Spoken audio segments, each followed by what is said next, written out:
Hello and welcome to today's video. So this week we're going to have a look at Barry Sadler's Casca, the Eternal Mercenary. Now this is a fantastic series of books. There was 22 in the original run, written by Sadler before he sadly passed away, and the series has been taken up by a couple of other authors. So this is going to look at those original ones by Sadler, and I think they are absolutely fantastic, and that's what we're going to look at today. So sit back, relax, don't forget to like and subscribe to the channel, and let's get to it.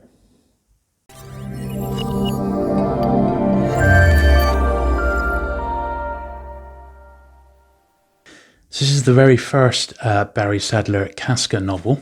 Now, I'm not going to dwell on the history of Barry Sadler. Suffice to say, he was a decorated Vietnam War veteran.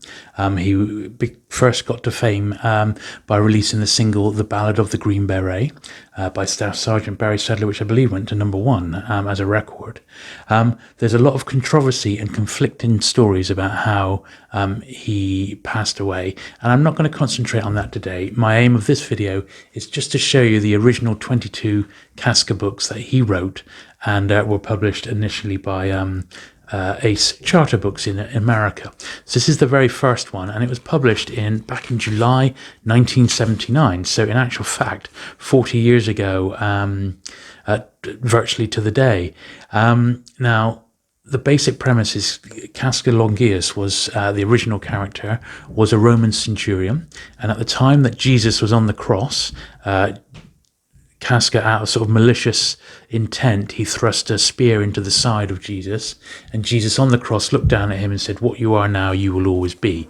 On the back here it says, "Soldier, you are content with what you are, then you shall remain until we meet again."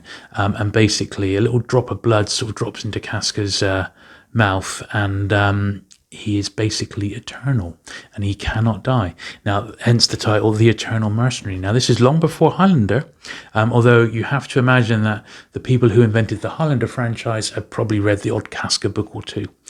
So the action opens up in this first book.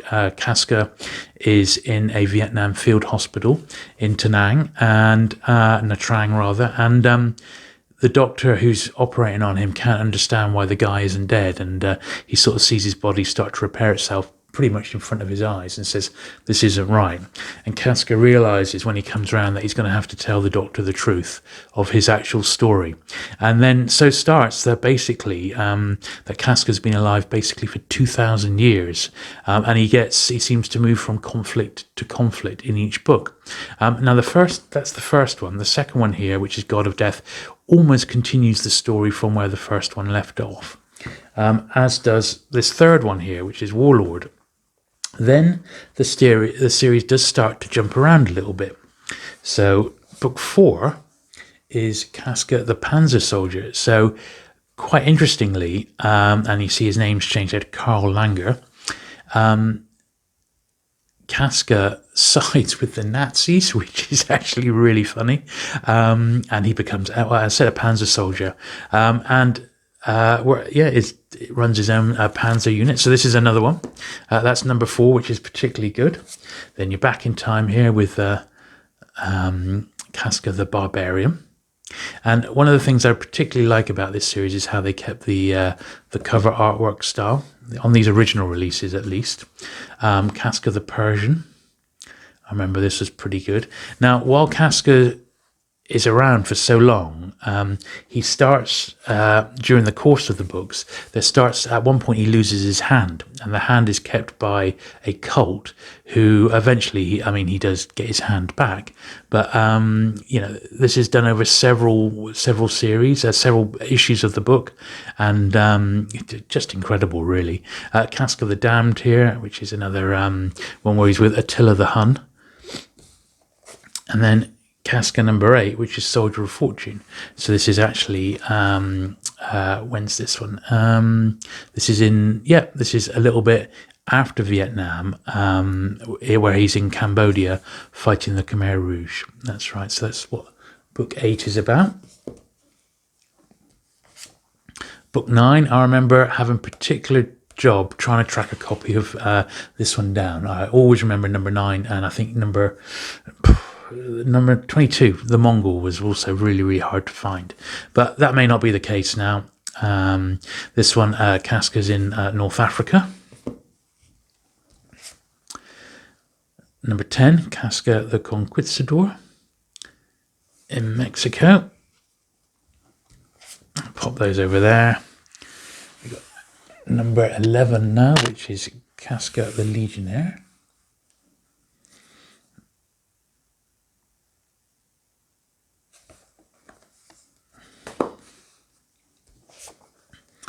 Number 12, the African Mercenary.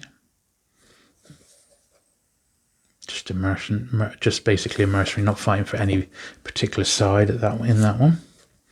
Casca the Assassin.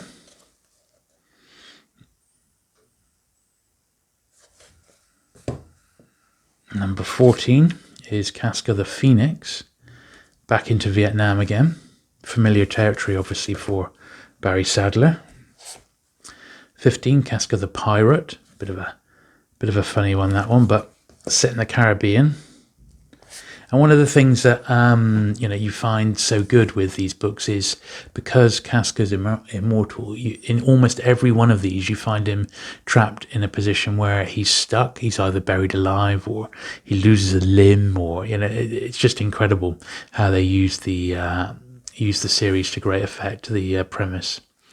This one here, he's in Algeria, so he's a desert mercenary there.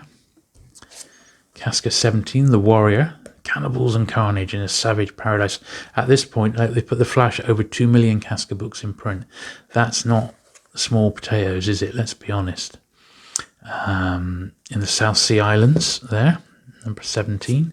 Number 18, Casca the Cursed. Don't remember that one at all. What's this? Where's this one? No, doesn't bring anything back, that one.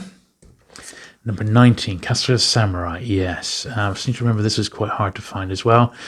Casca in ancient Japan, feudal Japan. So I seem to remember that one was particularly good. Number 20, A Soldier of Gideon. Another, I think is this a Second World War one? Yeah, possibly a Second World War one. That Soldier of Gideon. Number 21 is The Trench Soldier. So finally we get some World War One action. Shame they didn't do some more of this, because this was a particularly good one, I remember. Well good, this one. Number 21. And we got this was the last one that Sadler wrote, and some people think he didn't even write it, but Casca the Mongol. And this is really tough to find down. At least I found it tough to find. And when was this? First printed in January 1990. There we are. Now, at that point, there was a gap of a few years, I believe, because Barry Sadler himself had passed away. And then along comes these two, which is Casca the Defiant and Casca the Liberator. And this guy here, Paul Dengeligi, continued the story for 2 more books, which I refuse to read because I've heard they're not that good.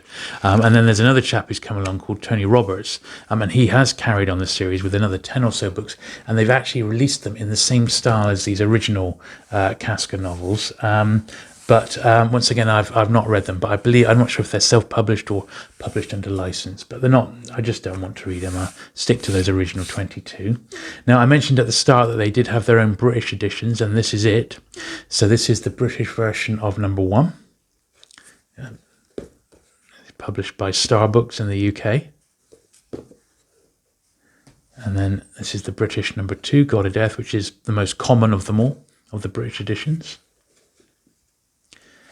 And then number 3 here, which I remember a friend of mine, because we were reading the British editions when they came out, he said, look at that, there's like, is he going to go into the future? Because there was like space in that, and he was immortal, so we never really guessed on that, but that never happened, just to let you know. Now, as well as my Casca collection, I do have 3 other Barry Sadler books, which are just his war these are fiction, but they're war fiction. So we've got The Shooter, which I think was one of his first ones. They're published by Tor Books. I've had these literally for years. In 1987, I've got a Vietnam one, Punam, about an American sniper. And the last one I've got is Run for the Sun. So these are all very, very similar, set in Vietnam. Obviously, I'm guessing drawing on Sadler's experiences as a Vietnam combat vet. So these are super accurate, and that's probably why these are such great books. So there you go. I hope that's tempted you to maybe dip your toe into getting maybe the first couple of these and having a try, because they are fantastic. They're not that difficult to get anymore, and often you'll find runs turn up in on eBay. You might get the whole lot for like $70-80, maybe a bit less. Much harder to find in the UK, and because they are American editions and only the first 3 were printed over here, you may want to go the e-route book, but I would always prefer a physical copy if I could get it. So there you go. I hope you enjoyed that little look at the Barry Sadler Casca books. Don't forget, I will put links to these if you're looking to get them, maybe through eBay or Amazon, in the description down below. So just check that out. So until next time then, thank you very much for watching once again. Don't forget to give the video a thumbs up and subscribe to the channel for future vintage paperback content. And I'll see you soon. Bye.